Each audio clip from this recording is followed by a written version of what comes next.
Assalamualaikum warahmatullahi wabarakatuh. Saya Melda Ruspita. Di sini ingin menjelaskan sedikit tentang materi database. Baiklah, akan dimulai dengan pengertian database.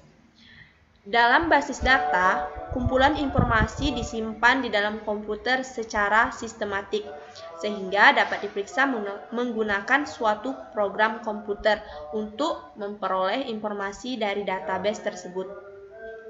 Perangkat lunak yang digunakan untuk mengolah dan mengambil query basis data disebut sistem manajemen basis data.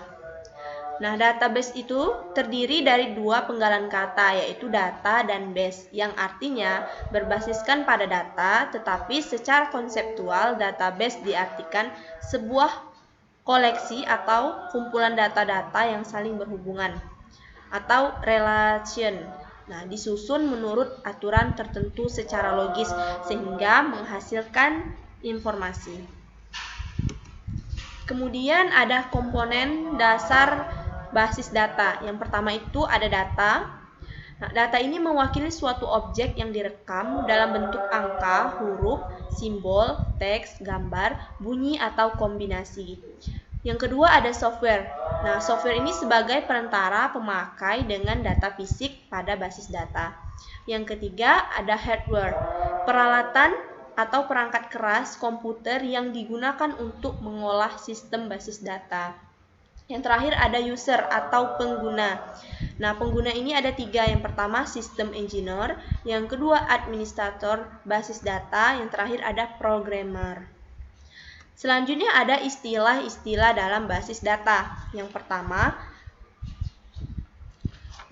itu ada enterprise atau suatu bentuk organisasi seperti bank, universitas, rumah sakit, pabrik, dan lain sebagainya.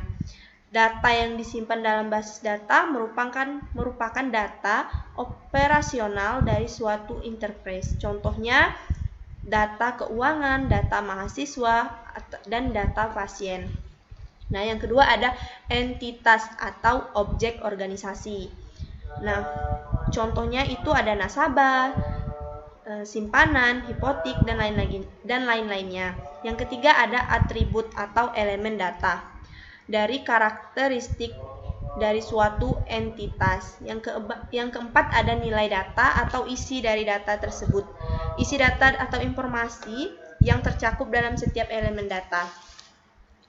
Nah, yang selanjutnya ada kunci elemen data atau tanda pengenal yang bersifat unik. Nah, yang keenam record data atau elemen data yang saling terhubung. Kemudian ada database management. Yang pertama itu database definition language. Itu merupakan perintah-perintah yang digunakan oleh seseorang database administrator untuk mendefinisikan struktur dari database, baik berupa tabel baru, menentukan struktur penyimpanan tabel, model relasi antar tabel, validasi data, dan lain sebagainya. Yang kedua ada data manipulation language atau DML. Nah, perintah-perintah yang digunakan untuk manipulation ini adalah mengambil data pada suatu database. Manipulasi yang dapat dilakukan terhadap data itu ada 4. Yang pertama penambahan data, yang kedua penyisipan data, yang ketiga ada penghapusan data, terakhir ada pengubahan data. Nah, yang ketiga ada data control language. Bagian ini tuh berkenaan dengan cara mengendalikan data, seperti siapa saja yang bisa melihat data, bagaimana data bisa digunakan oleh banyak user, dan lain sebagainya. Lebih mengarah ke segi sekuritas data. Nah, selanjutnya ada arsitektur basis data. Yang pertama, arsitektur basis data terbagi atas 3 level, yaitu pertama internal atau physical level, yaitu level fisik.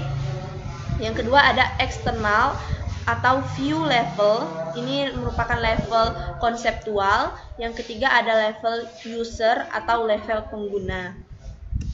Selanjutnya ada model basis data.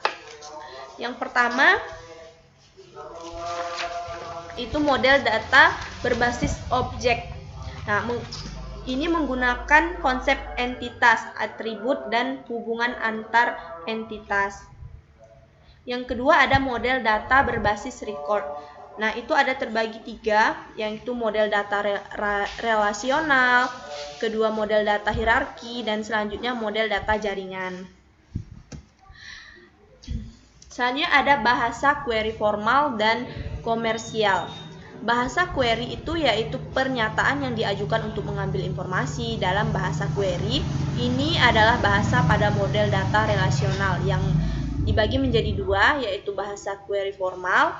Itu dibagi lagi menjadi 2. Yang pertama prosedural dan non-prosedural. Nah, bahasa query yang selanjutnya itu bahasa query komersial. Yang pertama, QLL berbasis pada bahasa kalkulus rasional. Yang kedua, QBA berbasis pada bahasa kalkulus relasional. Selanjutnya ada struktur query language. Nah, yang ini adalah merupakan komponen bahasa relational database system. Terus komponen-komponen SQL-nya itu ada 3. Data definition language atau DLL. Terus yang kemudian di DDL maksudnya. Yang kedua ada data manipulation language atau DML. Yang terakhir ada data control language atau DCL. Nah, yang terakhir saya akan memberitahu bahwa ada kelebihan dan kelemahan dari sistem basis data ini. Nah, kelebihannya itu pertama terkontrolnya kerangkapan data, kemudian terpeliharanya keselarasan atau kekonsistenan data. Nah, yang ketiga ada data dapat dipakai secara bersama atau sharing gitu. Nah, yang keempat ada dapat diterapkannya standarisasi dengan adanya pengontrolan yang terpusat. Kemudian yang kelima, keamanan data terjamin. Kemudian data juga tersusun secara akurat dan terpeliharanya keseimbangan atau keselarasan antara kebutuhan data yang berbeda dalam setiap aplikasi. Yang terakhir, data terindependen atau kemandirian data. Nah, dibalik ada kelebihan tadi, ternyata database ini memiliki kelemahan juga. Nah, kelemahannya itu yang pertama memerlukan tenaga spesialis, jadi nggak sembarangan yang bisa menggunakan database ini. Nah, yang kedua ada kompleks dan memerlukan tempat yang besar, serta database ini cukup mahal untuk digunakan gitu. Nah, sekianlah kira-kira penjelasan singkat tentang database dari saya. Kalau misalnya teman-teman mau lebih jelas dan lebih mendalami tentang database ini, bisa cari jurnal lain atau buku atau dari sumber-sumber lain seperti YouTube, Google, dan lain sebagainya.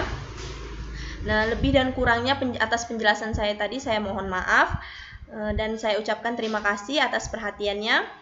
Saya akhiri, wassalamualaikum warahmatullahi wabarakatuh.